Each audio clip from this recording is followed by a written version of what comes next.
Hello and welcome to Mystic Visions with DrShiny. This is a monthly tarot reading for Cancer for the month of April.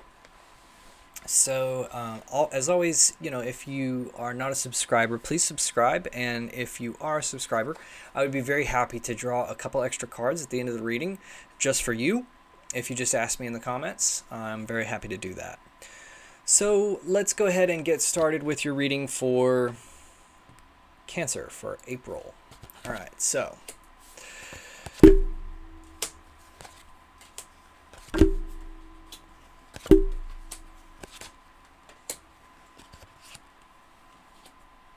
move this up a little bit.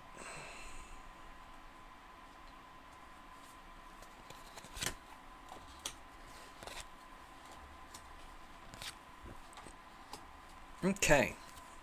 All right, my Cancer friends, the crabs.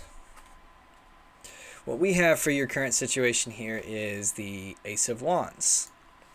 So the Ace of Wands represents a sort of new opportunity for doing something or acting. Wands represent action, right? So something new is happening here. And you're crossed by the Ace of Swords, which is interesting. So you have two aces there. And I tend to think that the commonalities are meaningful in the tarot. So in this case, you have this action, which is crossed by this sort of like new thought. So to me, what this represents is a sort of a tug of war that goes on between a new idea and just acting, right? So new ideas can come up as a way of actually preventing you from going down the path of action.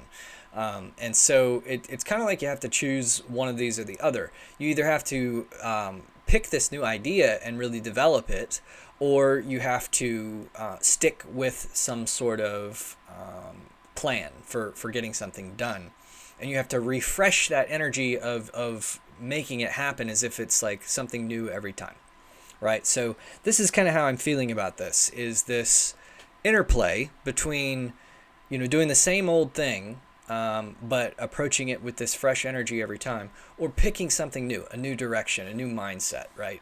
And the two can be a little bit at odds with each other, even though both of these energies feel really good.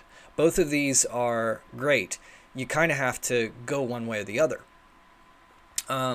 Now, what you're moving away from here is the Hermit. And the Hermit is having, alone time, being reflective and things like that. So to me, it seems as though you're moving away from this sort of like idea phase. You're moving away from just having all these ideas, because it's time to sort of put something into action. It's time to sort of develop something beyond just that conceptual stage, which you may have found yourself a little bit stuck in, right? So, and that's why the Ace of Swords here is crossing you, and your current situation is the Ace of Wands, meaning it's time to put in some new action, okay? And moving away from this Hermit, the Hermit was a great place to be. I love the Hermit. Oh, it's my favorite energy. Really, it's my favorite energy. It's, being just fine on your own, not having to socialize, not having to be around people, but not being lonely. Really just enjoying your alone time, dancing around the house with some music playing, burning some incense, or whatever it is you do to unwind and relax. Maybe smoke a joint, This is some really happy, self-sufficient energy that's also a tremendous opportunity for soul searching and figuring out, what's important to you and how you can develop your inner spiritual life. Okay, so what you're traveling toward, or what's in the near future here, is the Queen of Swords in the reverse. So, the Queen of Swords in the upright, she's very internalized, right? So the queens, as opposed to the kings, tend to be a little bit more internalized with their gifts. They tend to sort of focus on what's going on, like inside their own head. And especially with the Queen of Swords, she's a thinker. She's a really she's a ponderer. She's kind of a philosopher also, but an intellectual. She's just constantly got those wheels turning. And you're moving toward the reverse of this, which means that you're having to resist that tendency for you to really think, to think things through. You can daydream, you can get, and daydreaming is probably a little less productive than what you normally are engaged in, but you're normally very involved in thinking things through and trying to problem solve with your mind. But you're moving into a situation where instead of doing that mental problem solving, there is a necessity for you to get moving on something, to act on this instead of to think about it. Thinking becomes a little bit of a distraction here, or it prevents you from achieving your goals. Okay. Now, what you have in the foundation, which foundation kind of represents the frame of reference here. What's going on in the subconscious? Why is this lesson coming to be? What's going on? What's the universe trying to tell you? And you have the Knight of Wands in the reverse, okay? So the Knight of Wands is a very much of a jump into the fray, type of an energy. I'm just gonna do it. I don't care about the consequences. I haven't prepared. I'm just gonna totally jump in. He sacrifices almost everything else in the sake of just acting, just doing something. He's like, I don't care if it doesn't work. I just want to do something, and so it has this sort of really spontaneous jumping energy and all this, but you've been a little bit hesitant to that. You don't want that, and that's why this is in the reverse. You're kind of like always trying to make a good, calculated, and well-reasoned decision, but sometimes it's not about that. Sometimes it's about like giving up that intellectual side of things and just kind of going with it. And that's how you propel yourself forward. That's how you move forward. So this is the lesson that's being taught to you through this situation, is how to kind of jump into the breach and let things go. Now, what's going on in your mind or your conscious thoughts is this High Priestess, or the Popus, it's sometimes called. The High Priestess is... and she's in the reverse in this case, but in the upright, the High Priestess represents somebody who's very, very in tune with her subconscious, who's able to follow her intuition really, really well, who's very comfortable with ambiguity and with secrets and not knowing things. Now, this is in the reverse, so you're resistant to that, right? And also this represents your conscious mind. So you're not wanting to go on intuition quite so much. You're wanting to make good decisions from a more of a mental space. And so, it's something that, yes, thoughts are great, but one of my favorite authors said that a person who thinks all the time has nothing to think about except thoughts, right?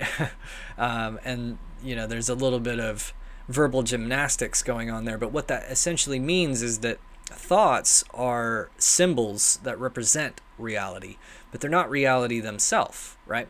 So if you're thinking too much and you're never really bringing that thought into reality to test it, then you're liable to be fooling yourself or thinking that things can go a certain way, miscalculating, right?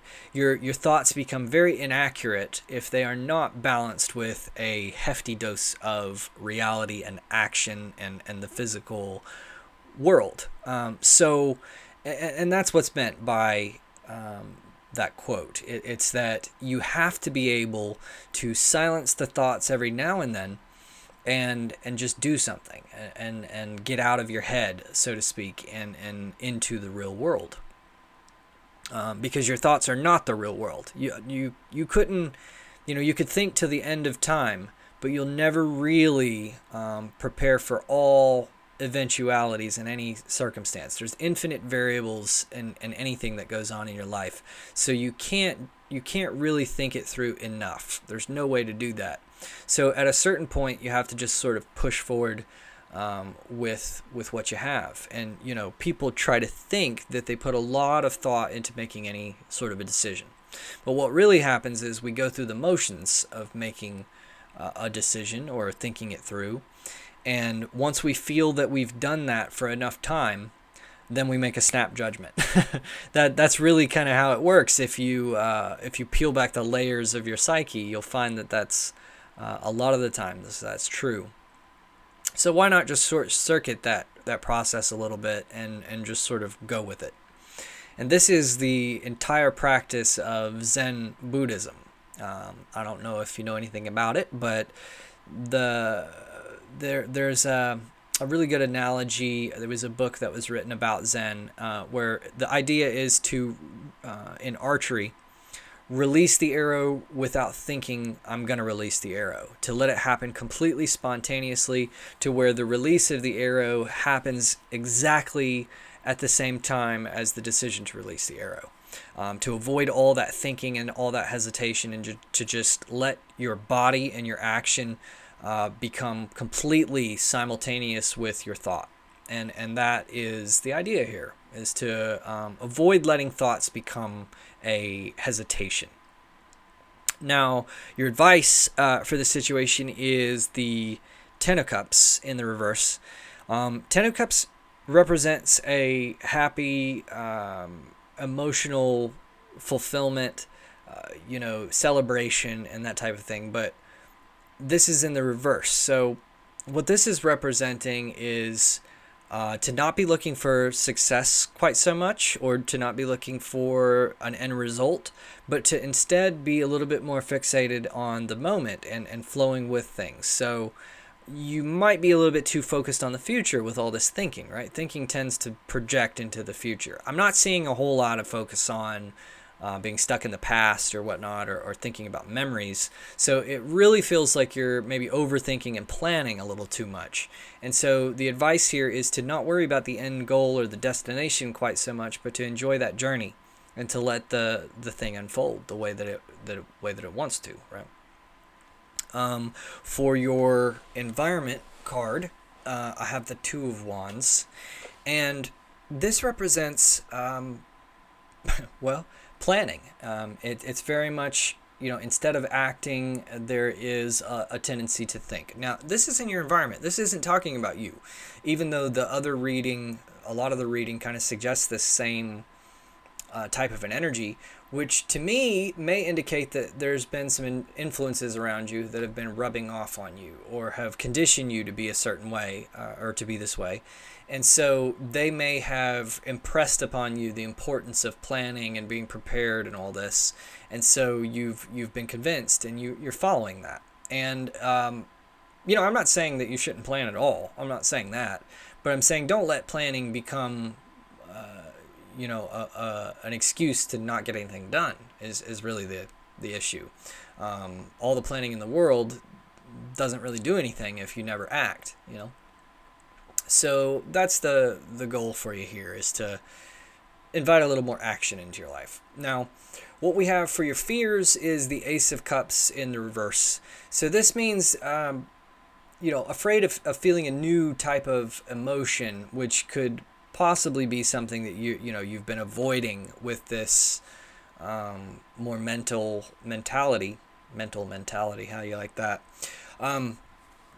Whatever way that you've been, you may have been avoiding feeling a particular type of emotion or something that's been going on, and that can prevent you from taking some risks. But if you can't take risks, then there's very little chance of reward, right? The way this whole universe tends to work out is that you have to take some kind of risk to get some kind of reward, and fortune favors the brave. This little fruit fly is being very brave right now to be around me. No, I wouldn't hurt a fly, I promise. So your long-term outcome is the Lover's card. And this Lover's card represents choice. Okay, so a lot of people like to think of the Lovers as being all romantic and dreamy and everything like that. And it can represent a relationship or, that type of thing. But in this context, it's really more about learning to make a commitment and to stick with something, right? So, the best relationships are not effortless, right? It's not like you never feel like you want to be apart from the person. You know, it's wonderful if you can have that kind of relationship. I'm not trying to rain on your parade, but is it, you know, in a way, is it better if your relationship was never tested or never strained? Or is your relationship stronger if it has been tested and you stuck through it? You made the decision to stick through it, right? So that's the kind of idea. It's that, you know, is the most comfortable pair of shoes in the world the shoes that you don't really recognize are on your feet? Or is it the ones that you can actively feel are very comfortable? You know, it's a question to ask. Or I take that back. Since you're prone to overthinking, don't ask that question. No, the idea here is that you're gonna run into situations in life where you have to just make a commitment and you have to stick with it. You have to stand by your decision, and that's the way that you're going to move forward in life. Not by analyzing whether it's working out for the best every moment, or whether something could be done better, or you could make a change, but instead just simply sticking with what's going on. And that kind of, every card that I've pulled has reinforced that same idea that I got when I initially looked at the interplay between these two aces in your current situation. So I have a tendency to think that when there is such a cohesive message between all the cards here, there's generally somebody really needed to hear this specific message. So it kind of loses a little bit of its general applicability to everybody. So you may not have felt such a strong resonance with this, but there is definitely somebody out there that really needed to hear this today. So, but that's about it for today. And again, if you are a subscriber to the channel, I'll be happy to draw a couple cards specifically for you. So let me know in the comments if that's something you'd like. And I will see you guys next time with your next monthly reading. Have a good one.